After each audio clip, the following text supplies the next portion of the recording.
Ya, pemirsa, terima kasih Anda tetap bersama kami di Kiswah Kajian Islam Ahlus Sunnah Wal Jamaah bersama dengan Kiai Misbah. Jangan kemana-mana ya, karena di segmen ini nanti akan ada amalan yang Kiai sampaikan agar dagangannya laris nih. Saya pikir, wah pada semangat nanti gimana amalannya. Tapi sebelum amalan kita akan menjawab dulu pertanyaan-pertanyaan yang datang dari pemirsa.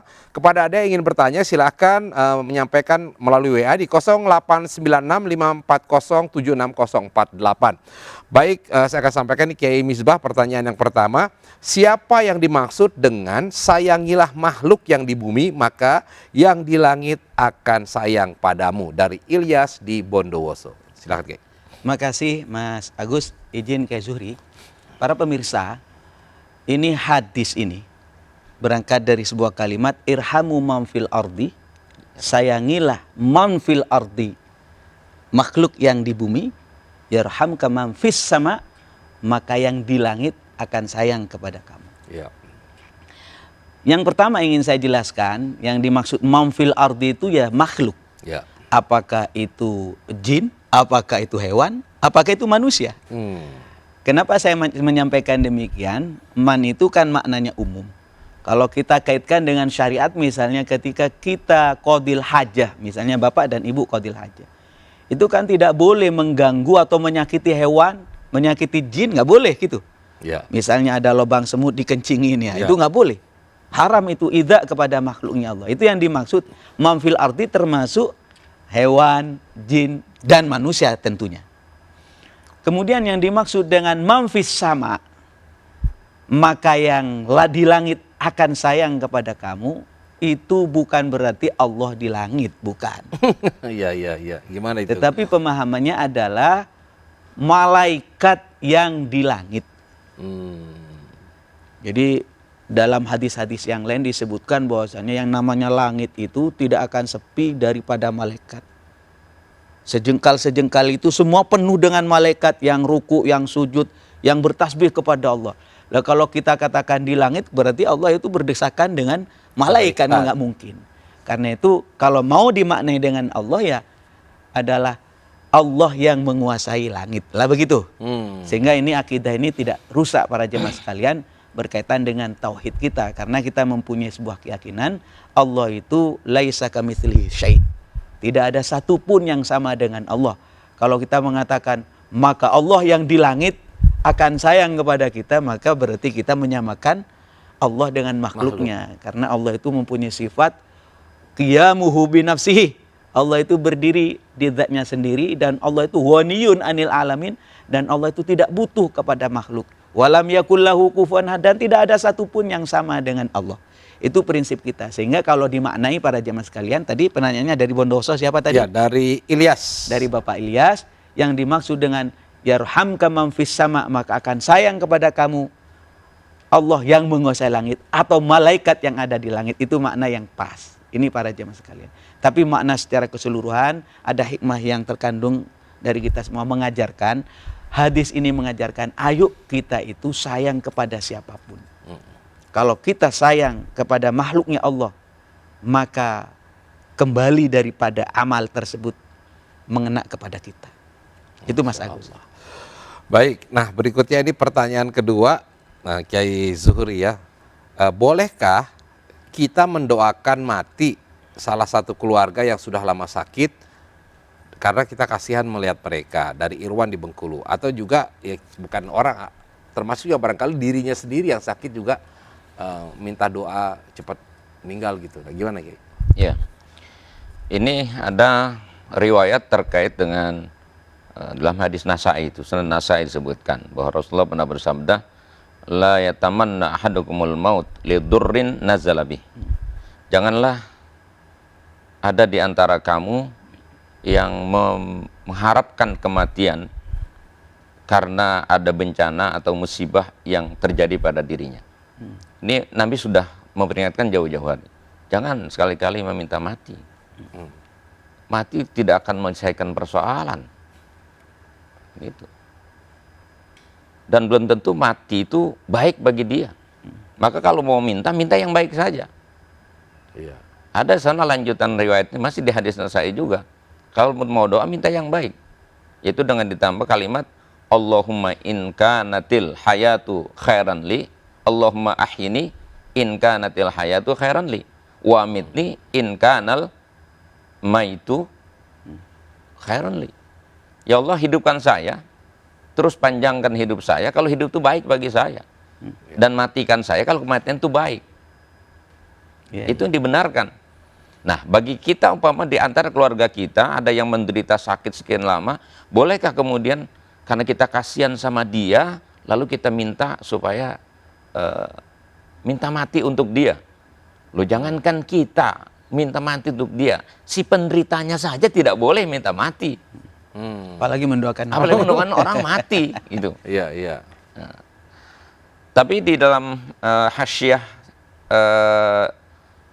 Abu Mansur As-Sindi, hasyiahnya Nasai itu, Alan Nasai, memang dikatakan la yukrohu, tidak makruh untuk meminta mati karena khawatir dia akan merusak agama. Ketika memang akan merusak agama, kesulitan atau musibah di mana dia berada pilihan yang sulit dan khawatir agamanya akan menjadi rusak, maka pilihan mati itu menjadi tidak ada apa-apa. Tapi tetap saja intinya tidak boleh orang yang minta mati. Iya. Iya, iya, Gitu. iya.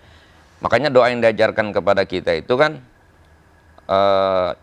ij'alil hayata ziyadatan li fi kulli khair waj'alil mauta rahatan lana min kulli syarr.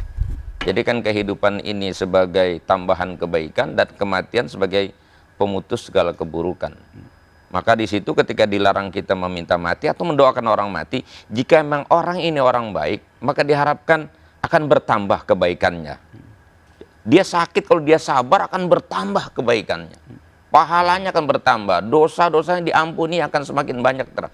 Sehingga mungkin ketemu Allah dalam keadaan bersih dari segala dosa. Ya. Karena sakit atau musibah itu kan takfir dzunub, akan menghapuskan segala dosa. Nah, permasalahan gini Kiai, kan suka biasanya melalui sosial media, misalkan ada seseorang di situ orangnya atau siapa yang orang keluarga dekatnya sakit, ya kan, kemudian minta mohon didoakan. Nah, kalau doanya kayak tadi, ya udah saya doakan, ya mudah-mudahan kalau seandainya hidup itu baik buat dia, maka Allah panjangkan. Apabila kematian lebih baik, maka ya akan meninggal. Rasanya kalau kita memberikan doa seperti itu, kayaknya kesannya membuat orang itu menjadi kok lu doanya gitu sih gitu loh. Jadi Mas Agus, saya perhatikan apa yang disampaikan oleh Kiai tadi, Ya. ingin menekankan kebaikan itu dinisbatkan kepada Allah. Iya, betul. Jadi bukan dinisbatkan kepada kita. Lebih baik saya mati, saya sudah capek ngurusin penyakit. Iya. Lebih baik mati menurut dirinya. Enggak boleh. Enggak. Kiai tadi sudah mengingatkan, tidak boleh menisbatkan lebih baik saya mati. Kata siapa? Ya kata saya. Tapi kalau dinisbatkan kepada Allah, benar nggak Pak Kiai? Kalau dinisbatkan kepada Allah, ya Allah kalau memang mati itu lebih baik, kepada Allah lah menurut Ya. Allah, ya cabut segera. Tapi kalau hidup lebih baik, menurut Allah loh, bukan menurut kita, maka panjangkan umur kami. Lah inilah bedanya doa orang mengerti dan yang tidak mengerti. Tapi kalau doa itu disampaikan misalnya kepada orang yang meminta doa, seolah-olah kan pengennya itu kan sembuh gitu. Kalau ada kalimat yang kedua itu kesannya malah Iya, makanya kalau yang mendoain jangan pakai doa itu kan doa buat yang buat orang yang sakit, yang menderita itu. Dia berkomunikasi dengan Allah, minta pilihan terbaik, ya Allah. Hidupkan saya, panjangkan umur saya, jika memang kehidupan ini lebih baik bagi saya. Jadi Mas Agus, apa yang disampaikan oleh Kiai Zuhri itu sudah menarik luar biasa. Iya. Jadi kalimat doa itu kalau salah ucap memang salah ya. Termasuk juga ucapan istighfar. Ya Allah, saya banyak dosa ya Allah. Benar ini, mengaku dosa. Tetapi kalau Mas Agus bilang, ya Misbah, sampean banyak dosa gitu. Nggak benar kalimat itu. Jadi ucapan ini kalau sudah benar di tempatnya akan menjadi baik. Iya. Baik Kiai, langsung saja nih karena waktu kita sudah agak mepet, jadinya kita akan atau amalan yang untuk memperlancar dagangannya supaya laris. Ini kayaknya banyak yang nunggu nih Kiai. Terima kasih pemirsa. Ini kenapa ditanyakan soal dagang? Karena dagang yang jujur itu luar biasa posisinya Kiai ya. At-tajirus shaduk, orang yang pedagang yang jujur itu besok dikumpulkan dengan para nabi, coba. Masya Allah. Nggak main-main ini. Karena itu Di sini saya sampaikan yang pertama, kalau ingin berdagang dan hartanya rezekinya barokah ya jujur, itu yang pertama. Tentu jualan dengan cara yang terbaik. Ada juga ikhtiar-ikhtiar yang batin. Tadi ikhtiar zahir, sekarang ikhtiar batin. Kalau mau dagang itu sebelum ada pembeli masuk, usahakan sedekah. Karena iltamisur rizqa bis sedekah. Jadi pancing rezeki itu dengan sedekah. Berapapun nilainya, sesuaikannya. Kemudian yang kedua, berdoa. Dengan doa apa? Saya ini yai dari Habib Umar. Ya. Beliau mengingatkan kepada para jamaah, kalau buka toko atau dagang, baca A'udzubillahi minasyaitonirrajim. Kemudian Bismillahirrahmanirrahim. Kemudian baca ayat kursi. Allahu la ilaha illa huwal hayyul qayyum sampai selesai ya. Kemudian baca Qul huwallahu ahad. Kemudian baca Qul a'udzu birabbil falaq, Qul a'udzu birabbin nas. Selesai. Jadi saya ulang lagi. A'udzubillahi minasyaitonirrajim. Bismillahirrahmanirrahim. Kemudian ayat kursi. Wa ilakum ilahu wahid la ilaha illa huwar rahmanur rahim. Allahu la ilaha illa huwal hayyul qayyum sampai selesai ya. Kemudian para pemirsa membaca Qul huwallahu ahad. Kemudian Qul a'udzu birabbil falaq. Kemudian Qul a'udzu birabbin nas. Insyaallah dagangannya ini barokah. Amin amin ya Allah. Kemudian jualannya ini mencukupi. Nah, ini yang terpenting.